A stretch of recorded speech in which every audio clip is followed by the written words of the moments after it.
प्रति श्वास स्मरण करवा ही ध्यान। मन्नाथ श्री जगन्नाथ मद्गुरु श्री जगद्गुरु मदात्मा सर्वभूतात्मा तस्मै श्री गुरवे नमः। श्रीमत् परम ब्रह्म गुरुं स्मरामि, श्रीमत् परम ब्रह्म गुरुं वदामि, श्रीमत् परम ब्रह्म गुरुं भजामि, श्रीमत् परम ब्रह्म गुरुं नमामि। न गुरोरधिकं न गुरोरधिकं न गुरोरधिकं न गुरोरधिकं मम शासनतः मम शासनतः मम शासनतः मम शासनतः। गुरुमय संसार सबुठी से ही गुरुंकर उपस्थिति निज मध्य श्री श्री ठाकुर को स्मरण करवा, निज चतुष्पार्श्व ठाकुरंकर सूक्ष्म दिव्य उपस्थिति को स्मरण करवा एवं आखि खोली दे एबे आम सम्मुख श्री श्री ठाकुर महाराज को प्राण भरी दर्शन करवा। श्री श्री ठाकुर महाराज अशेष करुणारू भारतवर्षर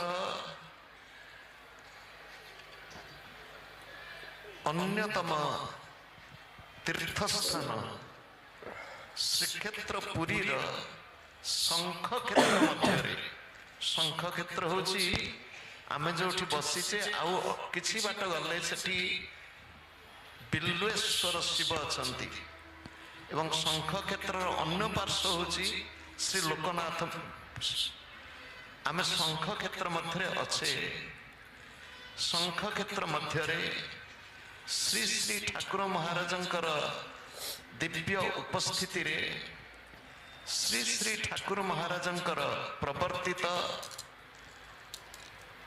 सार्वभौम भक्त सम्मिलनी तार 110तम सम्मिलनी। यही सम्मिलनी रे प्रकृत प्राणपुरुष होचंती श्री ठाकुर महाराज। तांको भल पाई समग्र भारतवर्ष एवं भारतवर्ष बाहर मध्य जो मैंने आसी बसचंती समस्तंकर आकर्षणर केंद्रबिंदु ठाकुर महाराजा तांकरी पाई भक्तंक गहन रे आनंदर बन्या प्लावन करिवा पाई ए कार्यक्रम कई दिन तले जो भली वर्षा एवं यही जगार जी जलस्रोत ताकू जी देखि से कल्पना करि परिबो नहीं एई भली स्थान रे कोन कार्यक्रम संभव। अघटन घटन पट्टी असी जे सब किछि करबा को समर्थ कर्तुम अकर्तुम अन्यथा कर्तुम श्री श्री ठाकुर महाराजंकर दिव्य उपस्थिति रे ठाकुर महाराज को प्रणाम करुचु। ठाकुर महाराजंकर प्रतिनिधि स्वरूप आम मानकर आसाम बंगीय सारस्वत मठर पूज्य श्री महंत महाराज का पादपद्म प्रणाम करुचु। सूक्ष्म रूप से उपस्थित समस्त दिव्य सत्ता मानू भक्ति पुष्पांजलि अर्पण करुचु। श्रीक्षेत्र अधिपति श्री जगन्नाथ महाप्रभु को चतुर्था मूर्ति रूपे स्मरण करी तांको भक्ति पुष्पांजलि अर्पण करुचु। गो माता को मानसिक प्रदक्षिणा करी गोरज मस्तक धारण करुचु एवं एठारे उपस्थित समस्त जतिमंडली श्री श्री ठाकुरंकर प्रतिष्ठित आश्रमर ट्रस्टी वृंद एवं उपस्थित समस्त भक्त मानू श्री श्री ठाकुर श्री श्री भगवानंकर बहुविध मूर्ति रूपरे समस्त को जय गुरु प्रणाम। समस्ते उच्च कंठरे जय गुरु जय गुरु जय गुरु। श्रीक्षेत्र पुरी को श्री शंकराचार्य आसती। जो समय श्री शंकराचार्य आसती से समय श्रीमंदिर अच्छी किंतु जगन्नाथ महाप्रभु नथिले। आपण पचारे कुआडे गले? श्री जगन्नाथ महाप्रभु सुवर्णपुर सोनपुर अंचल रे पाताली होइथिले। श्री जगन्नाथ महाप्रभु को आनी पुनः प्रतिष्ठा करी जगन्नाथ महाप्रभुंकर पूजा नीति आदि पुनः प्रवर्तन करैले भगवत पाद आचार्य शंकर। परवर्ती काल रे श्रीक्षेत्र धाम को बहु साधु संत पदार्पण हुए। 500 वर्ष अधिक किछि वर्ष पूर्वे कली पावन अवतार श्रीमन चैतन्य महाप्रभु मध्य एठिक आसछन्ति। केवल एठिक पुरी को आसछन्ति सेतिक नुह जहाँ आमे शुणुथिले पूज्य श्री महंत महाराज श्रीमुखरु जे तांकर प्रिय भक्त राय रामानंद कथोपकथन। राय रामानंद भितर तांकर सख्य मैत्री प्रीतिर आकर्षण रे से एठी रही गले एवं राय रामानंद तांकर मंत्रित्व परित्याग करी पुरी को चली आसिले। आम मानकर प्राणप्रिय श्री ठाकुर महाराजा से मध्य पुरी को आसछन्ति। पुरी रे निजको लुचेई रखछन्ति। एई प्रसंग रे गोटे घटना मोर गुरुदेवंकर गुरुदेव स्वामी सत्यानंद गिरी समुद्र कूल रे ठाकुर को भ्रमण करुवा देखि जते प्रणाम करती श्री श्री ठाकुर कहती मुझे लुचि थिला बेले भी तुम्हें मते चिन्हल। अर्थात निजको लुचेई रखि सूर्य कौन से निजको लुचेई रखि पारंती। आज आम से श्री श्री ठाकुर महाराजंकर पाद पद्म रे बसीचे। अंतिम कार्यक्रम साधारण सभार अंतिम पर्याय रे बड़ धैर्यर सहित आपण माने बसिचंती। आपण मानकु मोर हृदय कृतज्ञता जनाऊँगी। प्रतिकूल पाग एवं नाना प्रकार प्रतिबंधक सत्वे एपरिकी गजपति महाराज आसुथिला मध्य किछि प्रतिबंधक पाई आसी पारि नाहंती। बाटरे अटकी गले। मो जीवन रे श्री श्री ठाकुर मु जेतेबेले प्राथमिक श्रेणी पढ़ुता पंचम श्रेणी पढ़ुला बेले मोर जन्मस्थान अंचल रे नीलाचल सारस्वत संघ पक्षर प्रादेशिक भक्त सम्मेलन अनुष्ठित हुए एवं श्री श्री ठाकुर महाराज सहित मोर संपर्कर सूत्र सेठू।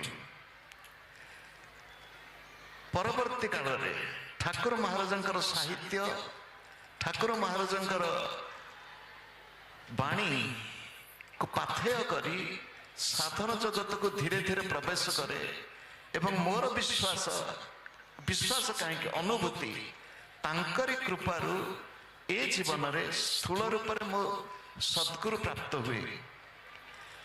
कॉलेज रो विद्यार्थी हिसाब रे जो दिन मो ठाकुर क्रियायोग साधन पथरे मो दीक्षित हुए एवं दीक्षा परे मध्याह्न प्रसाद समय रे सौभाग्य मिले पूज्य श्री गुरुदेव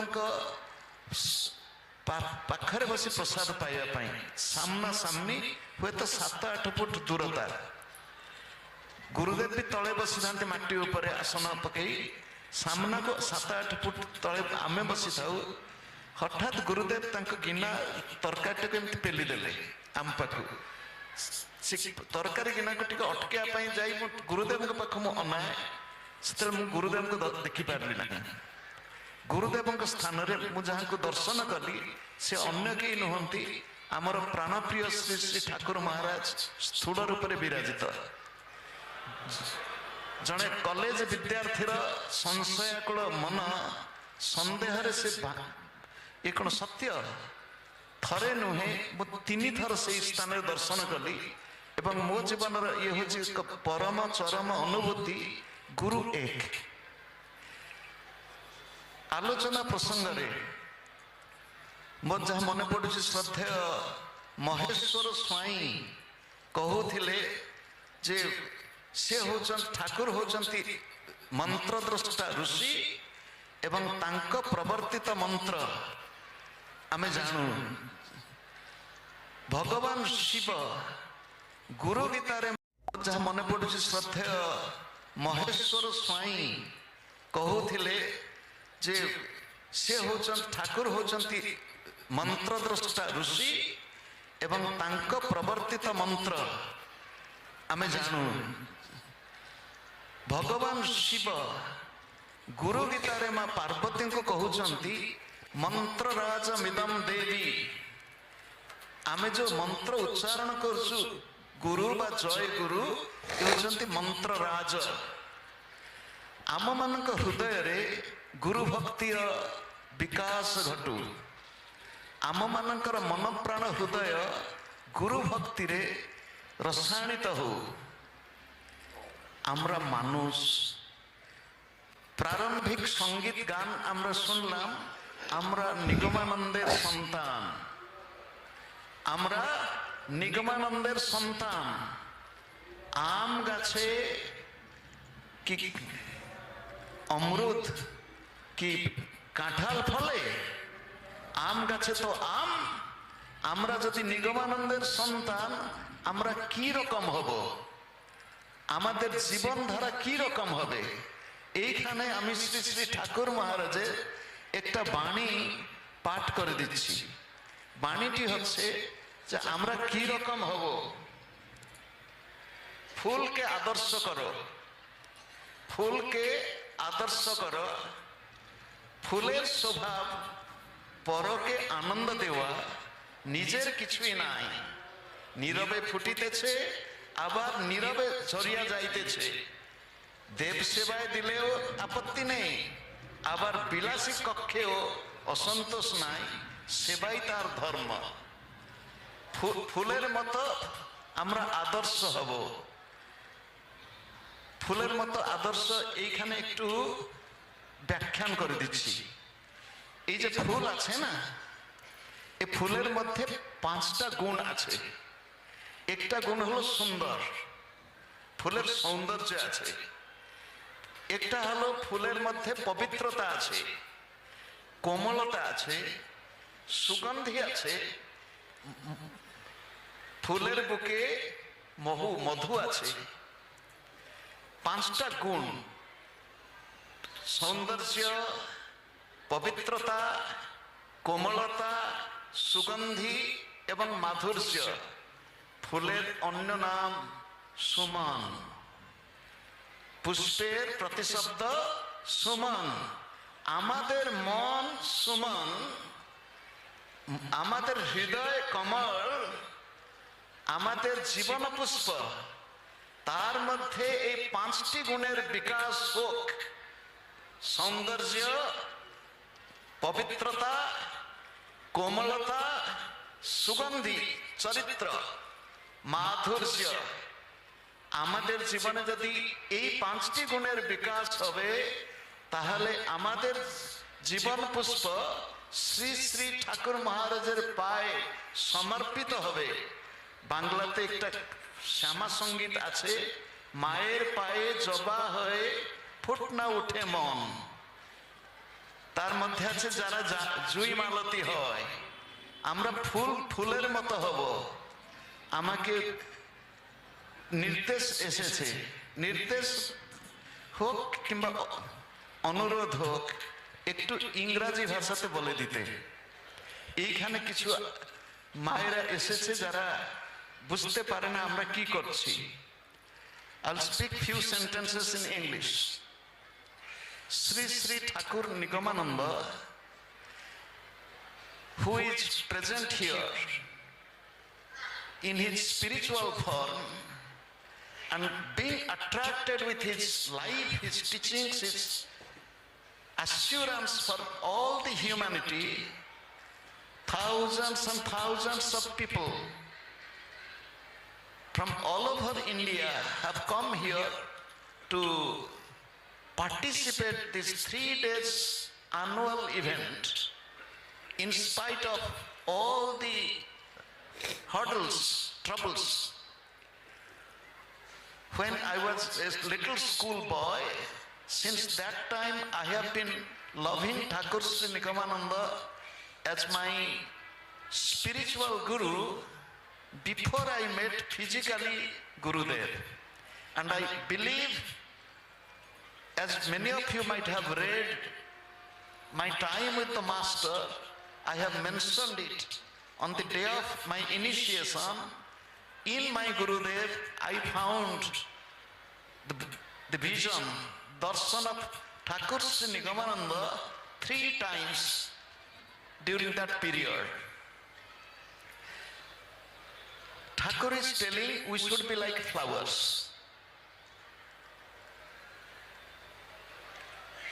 এখানে আবার বলি, আমরা এসেছি, আমরা যাব। আমরা সংসারে এসেছি, সংসার থেকে আবার ছেড়ে যেতে হবে। কিন্তু আমরা শূন্য হয়ে এসেছি, পূর্ণ হয়ে যাব। পূর্ণ হব কি করে? পূর্ণ হব গুরু ভক্তিতে, পূর্ণ হব গুরু শক্তিতে, পূর্ণ হব গুরু প্রেমে। তাই তো দরকার। আমাদের গুরুদেব রবীন্দ্র সঙ্গীত গান করতেন, ধাই যেন মোর সকল ভালোবাসা প্রভু তোমার পানে, তোমার পানে, তোমার পানে, ধাই যেন মোর প্রাণের গভীর আশা ঠাকুর তোমার কানে, তোমার কানে, তোমার কানে। ଆମର ଠାକୁରଙ୍କ ସାଙ୍ଗରେ କିଭଳି ସମ୍ବନ୍ଧ, କିଭଳି ଭାବ। ଆମେ ଯାହାକୁ ପୂର୍ବବର୍ତ୍ତୀ ଆଲୋଚକଙ୍କଠୁ ଶୁଣୁଥିଲେ, ଠାକୁର ହଉଛନ୍ତି ଆମ ଘରର ମୁରବୀ। ଆମେ ଘରର ମୁରବୀ ନୁହଁ, ଠାକୁର ହଉଛନ୍ତି ଆମ ଘରର ମୁରବୀ। ତାଙ୍କୁ ଆଗରେ ରଖି ତାଙ୍କରି ପ୍ରୀତି ପାଇଁ, ତାଙ୍କରି ସେବା ପାଇଁ ସଂସାରରେ ଥାଇ ମଧ୍ୟ ମନକୁ ଠାକୁରଙ୍କ ପାଖରେ ସମର୍ପଣ କରି ଆମେ ସଂସାରର କର୍ମ କରୁଥିଲେ ମଧ୍ୟ ଠାକୁରଙ୍କୁ ହୃଦୟରେ ରଖି କର୍ମ କରି ଚାଲିଯିବା। ଠାକୁର ଆମର ସବୁ କିଛି କରିନେବେ। ଏଇ ଭାବ ଆମ ଭିତରେ ଦୃଢ଼ ହେଇକି ରହୁ। ଆମେ ଏଠୁ ଫେରିଯିବା ସତ, କିନ୍ତୁ ଏକ ଇଂରାଜୀ ନବବର୍ଷର ଆରମ୍ଭରେ ଏକ ନୂଆ ସଂକଳ୍ପ ନେଇଯିବା ଯେ ସମୟ ଚାଲି ଯାଉଛି, ଆମମାନଙ୍କର ଭକ୍ତି ତୀବ୍ରରୁ ତୀବ୍ରତର ହବ କେମିତି? ଆମମାନଙ୍କର ଜୀବନ ଠାକୁରଙ୍କ ଆଡ଼କୁ ଅଧିକରୁ ଅଧିକ ଆକର୍ଷିତ ହୋଇ ରହିବ କେମିତି? ଆମେ ଯଦି ଆମ ପ୍ରତିଶ୍ୱାସରେ ତାଙ୍କୁ ଭଲ ନ ପାଇପାରିବା, ଆମେ ମୁହଁରେ କହିବା মুখে হরি বলি কাজে অন্য করি ভুলাইতে করে ছলনা আমার হরি বল বলা হলো না। ଆମେ ମୁହଁରେ ଜୟ ଗୁରୁ କହୁଛେ, କିନ୍ତୁ ଆମର ଉଚ୍ଚାରଣ ସହିତ ଆଚରଣର ସାମଞ୍ଜସ୍ୟ ନ ରହିଲେ, ସେଇଥିପାଇଁ ମହାପୁରୁଷ ଗଣ କହିଛନ୍ତି ବିଚାର, ଉଚ୍ଚାର, ଆଚାର। ବିଚାର ମହତ୍। ଠାକୁର ଆମକୁ ବିଚାର ଦେଇ ଯାଇଛନ୍ତି, ଆମେ ତାଙ୍କରି, ସେ ଆମର। ଆମମାନଙ୍କର ଉଚ୍ଚାରଣ ହଉଛି ତ ଜୟ ଗୁରୁ, କିନ୍ତୁ ଆମର ଆଚରଣରେ, ଆମମାନଙ୍କର ଆଚରଣ ବ୍ୟବହାର ଯାହା ଠାକୁରଙ୍କର ପ୍ରୀତିକର ହବ, ସେଇଭଳି ଆଚରଣ ଆମେ କରିବା। ତତ୍ସୁଖେ ସୁଖିତ୍ୱମ୍, ତାଙ୍କରି ସୁଖରେ ମୋର ସୁଖ, ମୋ ସୁଖ ପାଇଁ ତାଙ୍କ ସୁଖ ନୁହଁ। ଏଇ ଭାବ ଆମମାନଙ୍କ ହୃଦୟରେ ଆସୁ, ଆମମାନଙ୍କର ଜୀବନ ଠାକୁରଙ୍କ ପ୍ରତି ସମର୍ପିତ ହେଇ ରହୁ। ମନୁଷ୍ୟ ଜୀବନ ଭଳି ଜୀବନ ନାହିଁ। ଭଗବତ ପାଦ ଆଚାର୍ଯ୍ୟ ଶଙ୍କର କହୁଛନ୍ତି, ମଣିଷ ଜନ୍ମ ହଉଛି ଦୁର୍ଲଭ, କେବଳ ମଣିଷ ଜନ୍ମ ଦୁର୍ଲଭ ସେତିକିରେ ହେଲେ ଚଳିବ ନାହିଁ।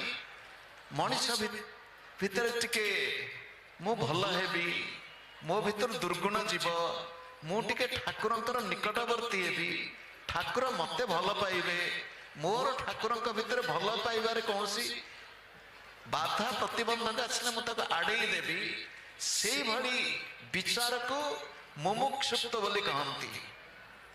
ମୋ ଭିତରେ ସେଇ ବିଚାର ତୀବ୍ର ହବ, ତାହେଲେ ମୁଁ ଆହୁରି ଭାଗ୍ୟବାନ। ସେତିକି ନୁହଁ, ମୁଁ ଠାକୁରଙ୍କୁ ପୂର୍ଣ୍ଣ ରୂପରେ ଆଶ୍ରୟ କରିକି ରହିବି, ମୁଁ ତାଙ୍କର ଏଇ ବୋଧକୁ ଭଲ କରି ଜାବୁଡ଼ି ଧରିବି। ଆମମାନେ ସେଇଭଳି ଜୀବନ ଯାପନ କରିବା। ଆମେ ଯଦି ଠାକୁରଙ୍କୁ ହୃଦୟର ସହିତ ଭଲ ପାଇବା, ଠାକୁର ତ ଆଶ୍ୱାସନା ଦେଇଛନ୍ତି ଆମକୁ ଭୟ ନାହିଁ, କିନ୍ତୁ ଯଦି ଆମେ ଢିଲା ମାରିବା, କହିବା ଠାକୁର ତ କହିଛନ୍ତି 3 ଜନ୍ମରେ ମୁଁ ଯାହା କିଛି କରୁଥାଏ, ଠାକୁର ବି ଶୁଣନ୍ତୁ। ଆମେ ଯଦି ନିଜ ଜୀବନକୁ ନ ବଦଳେଇବା, ଆମେ ଖାଲି ସବୁ କଥା ଠାକୁରଙ୍କୁ ଠେଲିଦେବା, ହବନି। କାହାଙ୍କ ପାଇଁ ଠାକୁର ସାଧନା କରୁଛନ୍ତି? ଆମରି ପାଇଁ। ହଁ, ଠାକୁରଙ୍କ ସମ୍ପତ୍ତିର ଉତ୍ତରାଧିକାରୀ ଆମେ ହବୁ, ଆମେ ଯୋଗ୍ୟ ହେଲେ ତ। ନହେଲେ ଉତ୍ତରାଧିକାରୀ ସୂତ୍ରରେ ପାଇଥିବା ବସ୍ତୁକୁ ହରେଇ ଦେଇ ବସିବୁ ଯଦି, ଅନେକ ସମୟରେ ଦେଖାଯାଏ ଉତ୍ତରାଧିକାରୀ ସୂତ୍ରରେ ପାଇଥିବା ସମ୍ପତ୍ତିକୁ ଉପଯୁକ୍ତ ଦାୟାଦ ନହେଲେ ସେ ହରେଇ ବସେ। ଆମ ଭିତରେ ଟିକେ ସେଇ ଗୁଣକୁ ବଢେଇବା, ଯାହାକୁ ପୂର୍ବରୁ କହିଥିଲି ଠାକୁରଙ୍କ ଭଳି ଫୁଲ ହବା। ତବ ସିଂହାସନ ତଳେ ଧୂପ ସମ, ଏ ଜୀବନ ଜଳୁ ନିରନ୍ତର ମମ। ନିରନ୍ତର ଅର୍ଥାତ୍ ସବୁ ସମୟରେ। ଯୋଗ ସାଧନାରେ ମହର୍ଷି ପତଞ୍ଜଳି କହୁଛନ୍ତି ସତ୍ ଦୀର୍ଘ କାଳ ନୈରନ୍ତର୍ୟ ନିରନ୍ତର ସତ୍କାର ଗୁରୁ ଭକ୍ତି ଗୁରୁ ସେବା ପୂର୍ବକ ଆମମାନେ ଗୁରୁଙ୍କୁ ସେବା କରିବା ଏବଂ ସେଇ ଭାବ ନେଇ ନିରନ୍ତର ଯେକୌଣସି କର୍ମ ମୁଁ କରୁଛି ତାଙ୍କରି ପାଇଁ କରୁଛି, ଏଇ ଭାବ ରଖିକି ଚାଲିବା। ଆଉ ଅଧିକ କିଛି କହୁନାହିଁ।